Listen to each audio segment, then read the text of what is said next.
If you want to reach a goal, if you want to work a plan, if you want to accomplish anything, it takes preparation before you start. Now, maybe you're like me. Maybe you've experienced that on the side of thinking you can just jump right in without preparing at all. Maybe you felt that. Maybe you've been a little bit more confident than you should have been. Maybe that test in school that you thought, I got this, I don't need to prepare to take that. And then you go, wish I had prepared.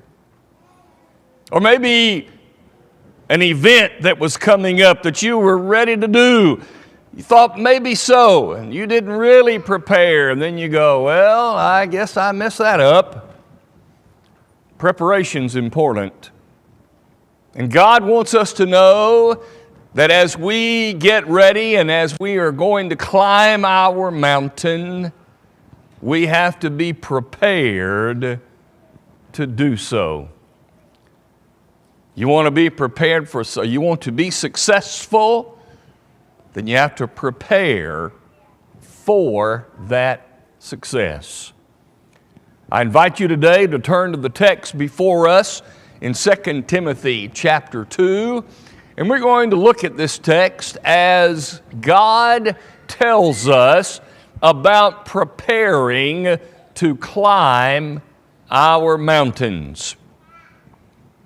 Now, God has given us the example that preparation is a God-like trait.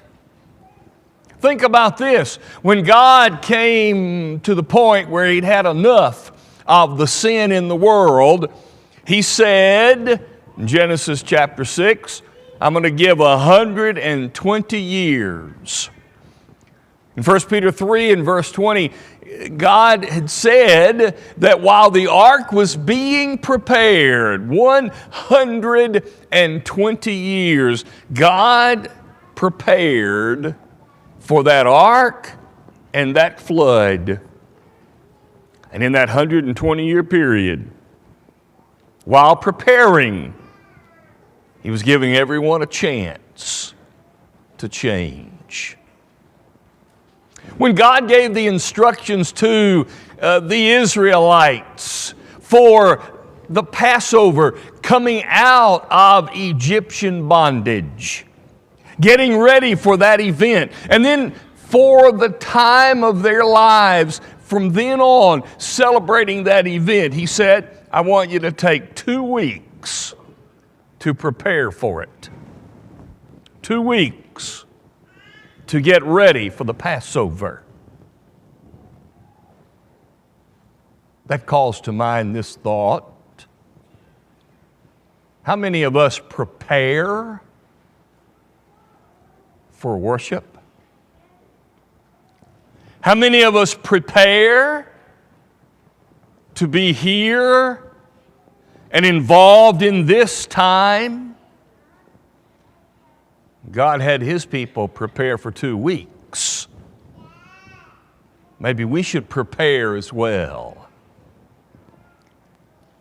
And then again, when they came out of that bondage, as they were about to meet God at Mount Sinai in Exodus chapter 19, God said, get ready to meet me. It takes 3 days, God said, prepare. You get ready to meet me, you prepare for 3 days, and then I'm coming, and we're going to talk. God, it appears, believes in preparation.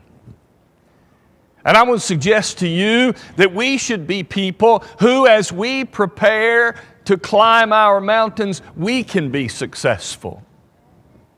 And again, I remind all of us that while we're all climbing the mountain,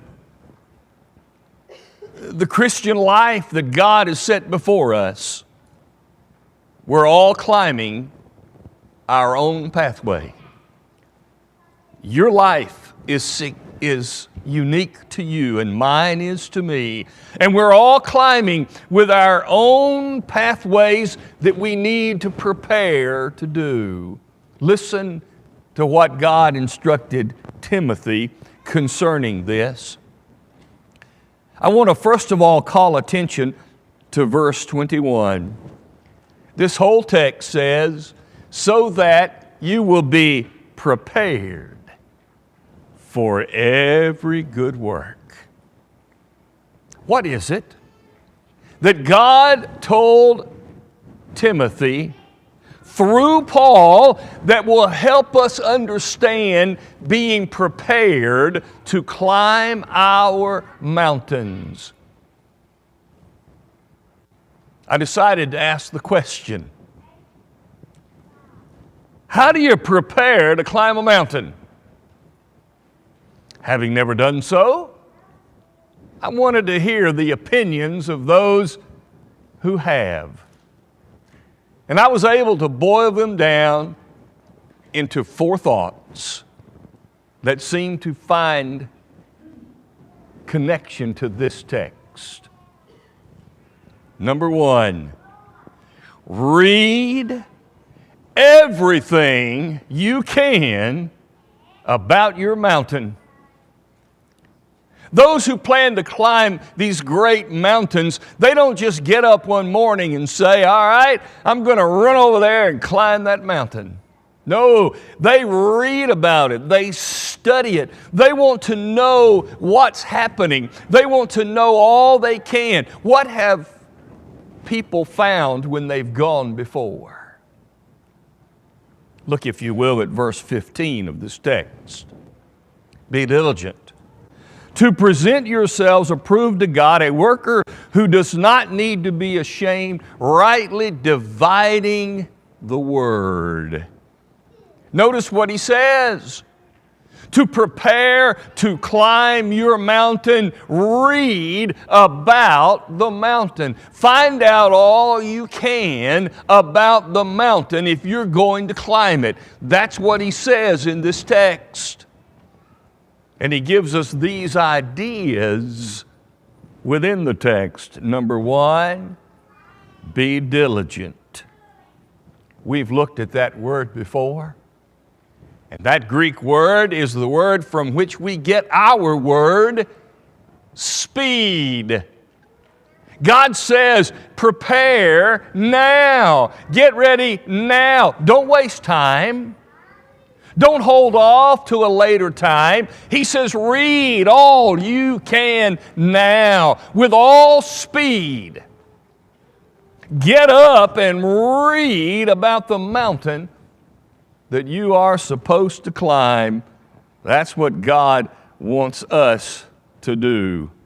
Continuing in verse 15, do it without shame.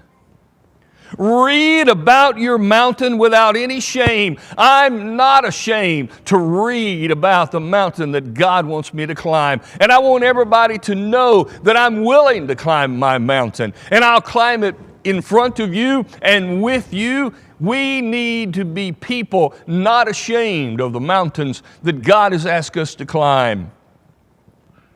And when I'm reading about it in an unashamed fashion, I'm going to get everything that God wants me to get from reading about it. But then finally he says in the verse, rightly dividing it. We have to read it in proper order. We have to read it in proper structure. We have to know that as we're climbing our mountain, we need to read it understanding for us what God wants us to know.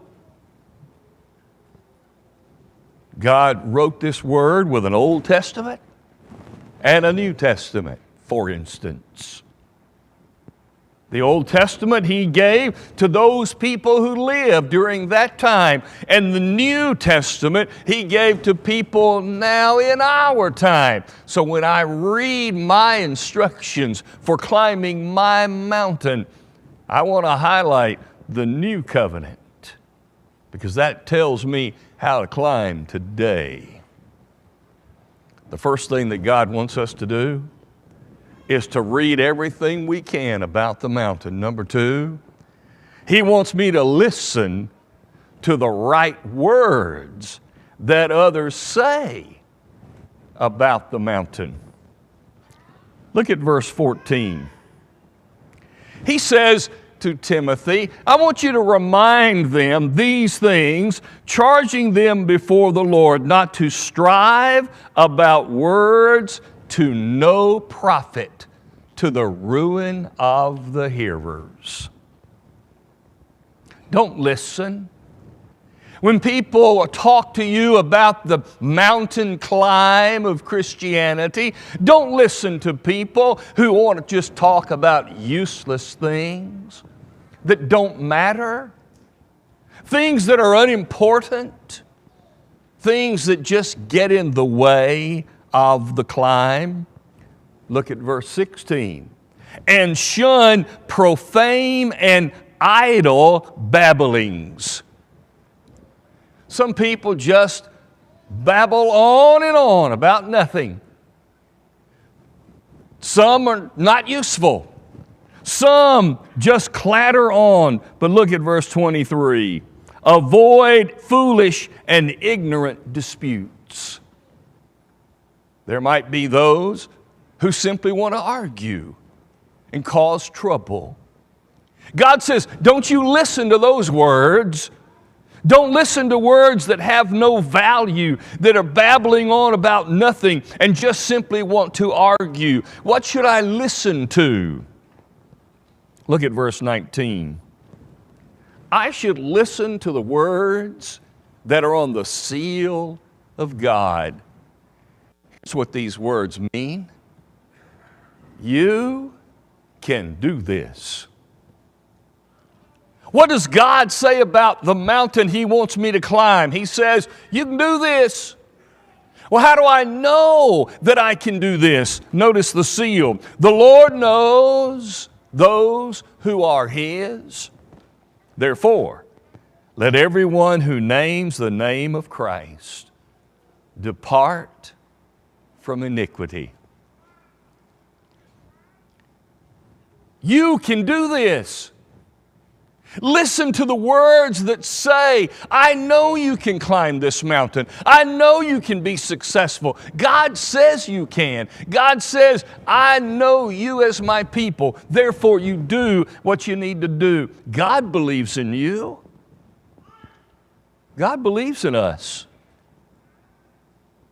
And whatever mountain He has you climbing, you can climb it. Listen to God as you prepare to climb that mountain. Number 3, pack the proper equipment.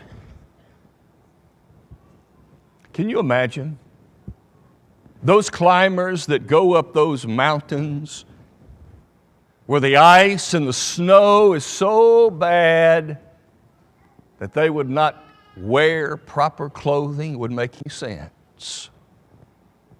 Or they wouldn't take something to drink or something to eat. But neither will they take things that they don't need. They won't take along a portable television to climb a mountain. Just doesn't make any sense. God says, I want you to pack the equipment that you need. Notice, if you will, that He tells us about this packing. Now, part of the packing is the text of the day. There is gold and silver, there is wood and clay. Some of it's good, some of it's bad. Some can be honorable, some is not. We need to make a distinction. When we're packing to climb our mountain, we need to distinguish between what is good and what is bad. We need to distinguish between what we ought to take and what we ought to leave behind. There are things that we ought not to take. Cleanse yourselves, verse 21, from some of these things that you don't need. You need to get rid of them. So what do? Well, let's take on, after we get rid of these things that we don't need, what are we supposed to pack?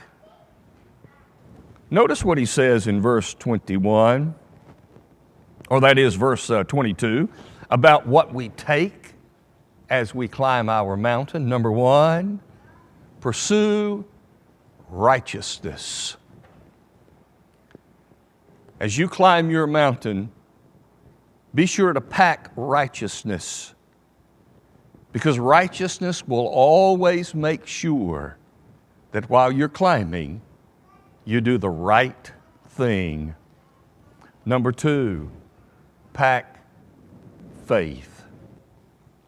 Faith will keep you climbing the mountain when everything around you is tempting you to quit, to stop, not to climb anymore. Faith says, no, I've made this commitment. Pack love. Love will make sure as your motivation to keep you moving, because you love God, and therefore you love the mountain He wants you to climb. Pack peace, because it's going to be chaotic on the mountain at times. Things aren't always going to be easy. And if you pack peace, it'll keep you calm during the climb. Finally, pack purity. Because purity, the text says, will keep your heart right. And if you don't have a heart that is able to make the climb, you're certainly not going to make it. But it's purity that keeps the heart ready for the climb. But finally, number four, notice what he says. Those who have climbed the mountains said, get ready for the obstacles that are coming. I want to be a little more specific. This text says, get ready for the people obstacles that are coming. Sure, we're all climbing. Yes, we all have a mountain. But there are times when the people that we're climbing with want to drag us down or impede our progress or cause difficulties. There will be people who are not climbing the mountain who are going to be throwing things at us and shooting things at us. What do? Look at verse 25, or start in verse 24. A servant of the Lord must not quarrel, but be gentle to all, able to teach, patient. Prepare for the people obstacles by saying, I'm going to respond gently. When people try to bring you down, stop your progress, impede you in some way, I'm going to respond gently. And number two, I'm going to correct them humbly. Verse 25. In humility, correcting those who are in opposition. The ones who are fighting against your climbing. Correct them, yes, but do it in humility. If God perhaps will grant them repentance so that they may know the truth and that they may come to their senses and escape the snare of the devil, having been taken captive by him to do his will. I don't know what all the details of your mountain that you're climbing. I know mine. And I know that in order to do so, we have to be prepared. We need to read everything we can about the mountain climb. Don't listen to everything that people say, but listen to God, because He believes in you. He knows that you can do this. And you can do it if you'll pack the proper equipment that will stay with you every day on the journey. And then watch out, because there will be some people who will try to knock you down. They don't want you to succeed. Or maybe you're embarrassing them because you're climbing and they're not. Whatever it is, just get ready to climb. Preparation is so important. In fact, it is so important to God that He spent a few thousand years preparing for the birth of Jesus. Why didn't He do it right after Adam and Eve sinned? Because it wasn't time. In the proper time, the text says, in Galatians, Jesus came into this world. God was preparing people, preparing hearts, preparing opportunities for the coming of Jesus. Preparation is important. And even now it's important. Jesus said, I'm preparing a place for you. Preparation is important. With all that God has prepared, have you taken advantage of it? Or will His preparation go unused? For all the people who have accepted the preparation and been obedient to Jesus, they are on the mountain climb. They're not always perfectly doing so. Maybe you need help. Maybe you need prayer to continue the journey. But for those who have known of God's preparation and brought Jesus into the world, but now you are not accepting of that, why do you let it go to waste? We're ready to help you today to start your climb, your mountain with Jesus. Can we help you today while we stand and sing? Meet our shepherds here at the front.